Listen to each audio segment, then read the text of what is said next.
How to Train Your Dragon.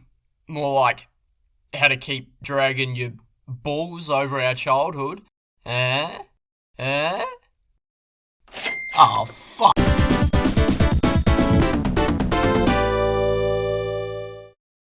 I'm not gonna lie, I'm getting real sick of these.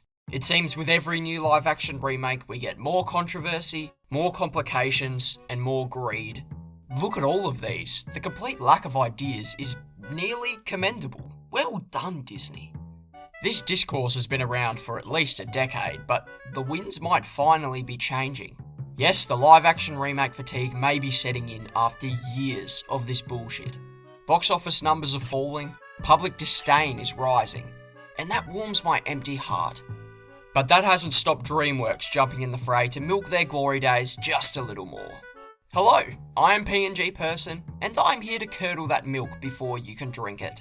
It's been too long since I ranted about pointless live-action remakes, and the mother of all hot takes has been served to me on a silver platter.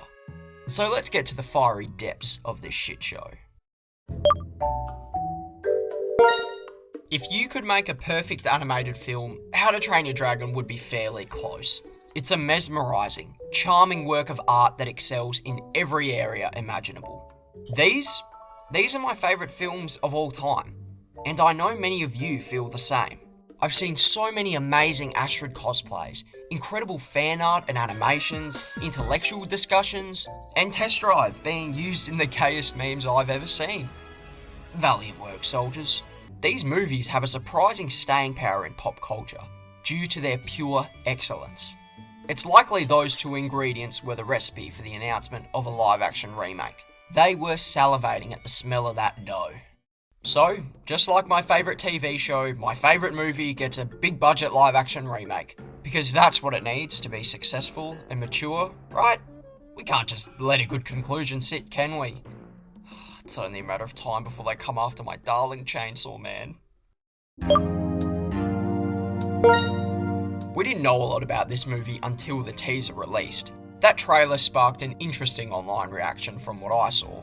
Some people predictably seem to be excited for this remake. A lot are saying, okay, but what's the point? And what do I think? Well, I'm not happy about it, obviously, but the situation is nowhere near as shitty as the Avatar remake or the, live-action Snow White. This isn't to say it's going to be good. While it seems superficially acceptable, there are many small issues under the surface which could doom this project from the get-go, like herpes or neon pit hair. Thinking top-down, bird's-eye view, these movies could actually work in live action. A Norse setting with dragons fighting Vikings is a reasonable concept for a realistic film. The tone and pacing seems like it would translate across the medium pretty well. To be fair to this trailer, it looks decent, if a bit lukewarm, seeing as their pitch meeting was copy and paste.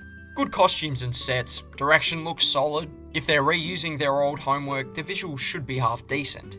Seeing as this looks like a shot-for-shot remake, I think it'll be an interesting litmus test, because we haven't really seen one before that looks this faithful.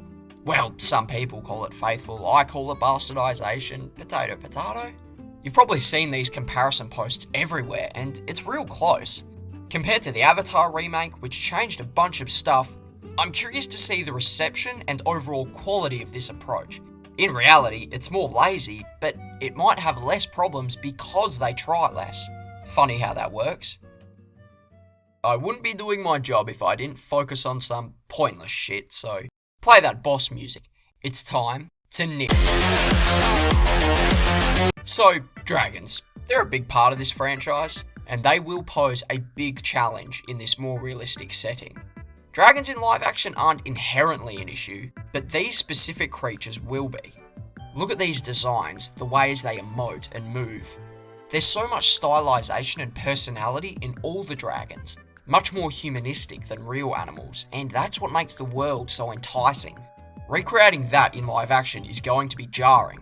Seeing these huge fire-breathing lizards acting like people in the real world, I don't know, it's already creeping into the uncanny valley for me. And the dragons look fine, but nowhere near as vibrant and expressive as the original. Then this issue is compounded by the real human actors who have to interact with these animated characters. I haven't seen anyone talk about this, but something about these scenes is off. My suspension of disbelief is being pushed hard here, and that's not a good thing. This is my biggest concern for this film. The first movie is built upon the audience believing in the relationship between Toothless and Hiccup. It's the heart of this entire franchise. Making it live action puts strain on that believability despite it being more realistic, because the more realistic the medium is, the more the unrealistic stuff stands out. Animation doesn't have this problem. Because it's not real, your brain doesn't question the strange things happening. This is why most live action remakes are complete shit. Animation is so much more versatile for telling stories, especially ones that are surreal and fantastical. Hiccup and Toothless need a seamless and believable bond for this movie to work, and even if it's only off by a little bit, it will suck the magic out of this movie. These issues basically mean there is no universe where this movie is better than the original. So again, we are brought back to the pointless nature of these remakes, artistically speaking. Money. I feel like Sisyphus, except the boulder is a collection of garbage DVDs and corporate spew. Okay, you've waited long enough. Time to upset some people. Let's talk about casting. First off, who's this? This isn't Hiccup. Hiccup is a pathetic, weak dork in the first movie, and that is why I love him. Not this chiseled jawline fucker. I can't relate to this. Casting Gerard Butler is a strange choice because, while it is nice, it's going to be very jarring having him being the only familiar voice in the movie. Again, putting that immersion at risk. And the big one that people are shitty about is Astrid. And I get it, man. This character made 10-year-old me feel some things. When it comes down to it, this choice was purely an exercise in getting attention. We've been through all this before. They're doing this for publicity and social brownie points. It doesn't make sense in the context of the film, it's annoying, it's illogical, but at the same time, it's not the biggest issue ever. Heck, I wouldn't care half as much if they at least dyed her hair.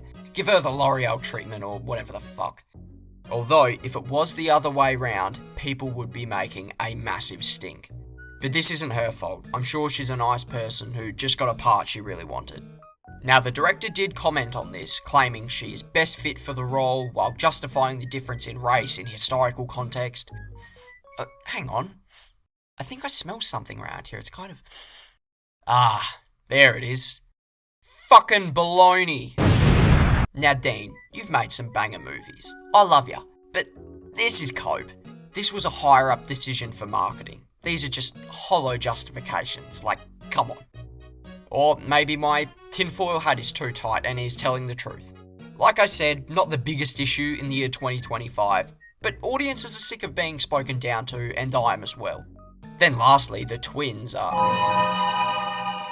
Oh, what the fuck? At the end of the day, this film seems like a total nothing burger. A mediocre product trying to succeed on nostalgia. And that blandness is the worst fate a work of art can endure. A total contradiction of the passion of that first film. This is really a story about finding your voice and being brave enough to follow your own convictions in a world that wants you to become like everyone else. That's a bit fucking ironic. The odd thing is, How to Train Your Dragon already had a live-action adaptation. Sort of. No, not that. A stage play.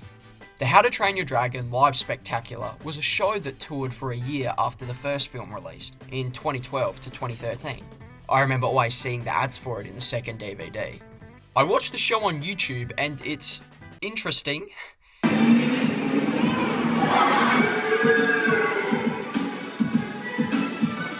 Definitely aimed at a younger audience, and while I might call it a bit cringe now, if you were a kid watching it, you probably would have had your mind blown. Someone clearly had an idea for this, because this is a fascinating, but also deeply difficult premise for an adaptation.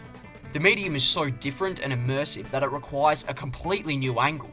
How do you make the dragons? How do you sell the epic scale of the story? Unique challenges that require creative solutions, instead of a human centipede of movie production. The ideas on display are really interesting, Some incredible sets with huge screens, pyrotechnics and smoke machines, and unbelievable puppetry and animatronics. Look at the complexity of movement on display. A bit bloody better than a crusty sock puppet, wouldn't you say? It's a blend of brilliant elements with some insane challenges that ultimately leaves a bit of a wonky outcome. I still respect the hell out of the people who laboured to make this work, infinitely more than the corporate slop we're getting now. And it was partly made by an Australian company, so I'm a bit biased. All that's left to do is wait and see, I suppose. You know, talking about this stuff makes me a bit existential. Makes me question my own creative integrity. This is my third remake video. Am I too running out of ideas? Is my desire for money and views overpowering my artistic passion? Am I just regurgitating repetitious arguments into the void? Will I ever be happy as a cynical asshole hating every new thing that releases? Will the earth open to swallow me up to punish me for my sins, forever dooming me to reflect on my hollow existence? Wait. It's a human. What did you think I was? Nothing. Ghost. Nah. Fuck live action remakes. Snow White video coming soon.